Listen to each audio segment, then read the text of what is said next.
নমস্কার, অভিনেতার রান্নাঘরে আপনাদের সবাইকে স্বাগত জানাই। আমি সন্মিত্র। আজকে বন্দে মাতারম সিরিজের প্রথম পর্ব আপনাদের সামনে আমি প্রস্তুত করব। আপনারা হয়তো বুঝতেই পারছেন যে কোন রঙের খাবার আমি তৈরি করব আজকে। আজকে গেরুয়া রঙের একটা খাবার আপনাদের সামনে আমি তৈরি করে দেখাবো। বেসিক্যালি আমাদের ভারতের জাতীয় পতাকার একদম ওপরের রং যেহেতু গেরুয়া, তাই আমি গেরুয়া রঙের খাবারই আজকে বানাবো। খাবারটা সম্বন্ধে বলতে গেলে বলা যায় যে এটা আমি আমার বান্ধবী সুপর্ণার কাছ থেকে প্রথম শিখি। তো রান্নাটা ভীষণ ছিমছাম, ভীষণ সহজ এবং সুস্বাদু তো বটেই। তাহলে আজকে অভিনেতার রান্নাঘরের বন্দে মাতরম সিরিজের প্রথম পর্বের প্রস্তুতি, গাজর ছেচকি। গাজরের ছেচকি বানানোর জন্য কী কী জিনিস দরকার আপনাদের দেখিয়ে দিই। এই দেখুন, এখানে আমি মোটামুটি 400 থেকে 450 গ্রাম মতো গাজরকে এরকম গ্রেট করে নিয়েছি। এই দেখুন, এখানে আছে 1/4 কাপ সাদা তেল। আমরা এই রান্নায় সাদা তেল ব্যবহার করব। আছে নুন আমরা স্বাদ মতো দেব। প্রথমে ফোড়নে দেবার জন্য এইখানে আছে 1 চা চামচ কালো সর্ষে, একটা শুকনো লঙ্কা এবং কয়েকটা কারি পাতা। আর এখানে আমি দেখুন একটা মাঝারি সাইজের পেঁয়াজকে এইভাবে ঝিরিঝিরি করে কেটে নিয়েছি। এইভাবে ঝিরিঝিরি করে কেটে নিয়েছি। আর এখানে 3টে লঙ্কাকে আমি এরকম কুচো কুচো করে নিয়েছি। চলুন এবারে আমরা রান্নাটা শুরু করে দিই। প্রথমে আমি গ্যাসের ওপর কড়াইটাকে বসিয়ে খুব ভালো করে গরম করে নিয়েছি। তার মধ্যে এবার আমি তেলটা ঢেলে দিলাম। তেলটা দিয়ে দেওয়ার পর এটাকে আমি খুব ভালো করে গরম করে নেব। তেলটা খুব ভালো করে গরম হয়ে গেছে। এইবারে আমি এই গরম তেলের মধ্যে প্রথমে ফোড়নটা দিচ্ছি। দিয়ে দিলাম সর্ষে,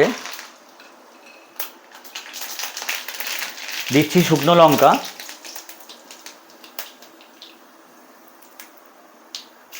আর কারি পাতাগুলো দিয়ে দিলাম।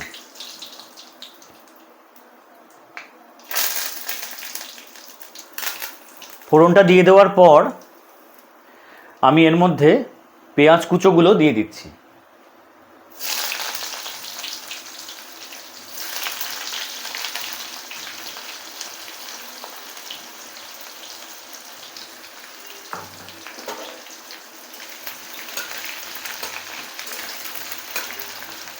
এরপরে আমি পেঁয়াজগুলোকে কিছুক্ষণ সময়ের জন্য ভেজে নেব।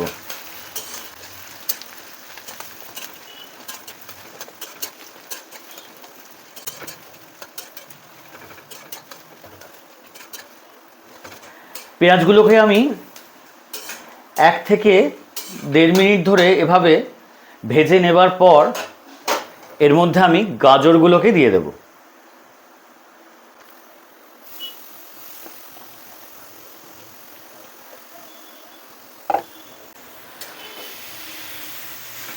গাজরগুলো দেওয়া হয়ে গেছে।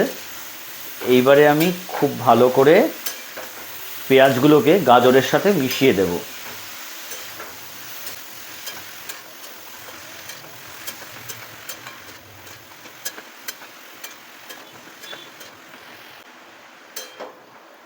গাজরটাকে কিছুক্ষণ ধরে নাড়াচাড়া করে নেবার পর আমি এর মধ্যে কাঁচা লঙ্কাগুলো দিয়ে দিচ্ছি।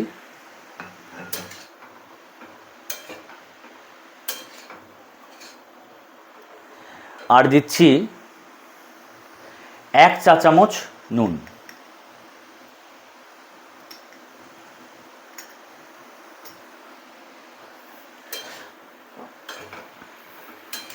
তারপরে মিডিয়াম টু লো আঁচে আমি এটাকে খুব ভালো করে নাড়াচাড়া করতে থাকব এবং 5 মিনিটের জন্য একটা ঢাকনা দিয়ে ঢেকে দেব।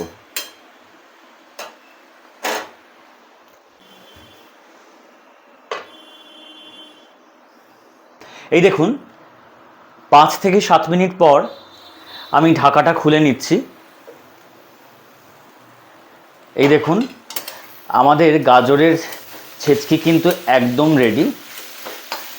আপনারা নুনটা একটু দেখে নেবেন, স্বাদ মতো নুনটা দেবেন, যদি পরে নুন আরও দরকার হয় দেবেন। আমি এর মধ্যে চিনি দিই না, আপনারা চাইলে চিনি এমনি দিতে পারেন, যদিও গাজর মিষ্টি হয় সেই কারণে আমি এর মধ্যে চিনির ব্যবহার করি না, আপনারা চাইলে দিতেই পারেন। আমাদের গাজরের ছেচকি কিন্তু একদম রেডি। এবারে আমি গ্যাসটা অফ করে দেব। এই হলো আমাদের গাজরের ছেচকি। খুব কম সময়ে কিন্তু এটি বানিয়ে ফেলা যায়। রুটির সাথে এটা একটা দারুণ কম্বিনেশন। রেসিপিটি ভালো লাগলে আপনারা বাড়িতে অবশ্যই বানান। কেমন লাগলো আমাকে কমেন্ট বক্সে লিখে জানান। ভালো লাগলে অন্যদের সাথে শেয়ার করুন। অভিনেতার রান্নাঘর চ্যানেলটিকে সাবস্ক্রাইব করুন, পেজটিকে ফলো করুন, লাইক করুন। ভালো থাকবেন, সুস্থ থাকবেন।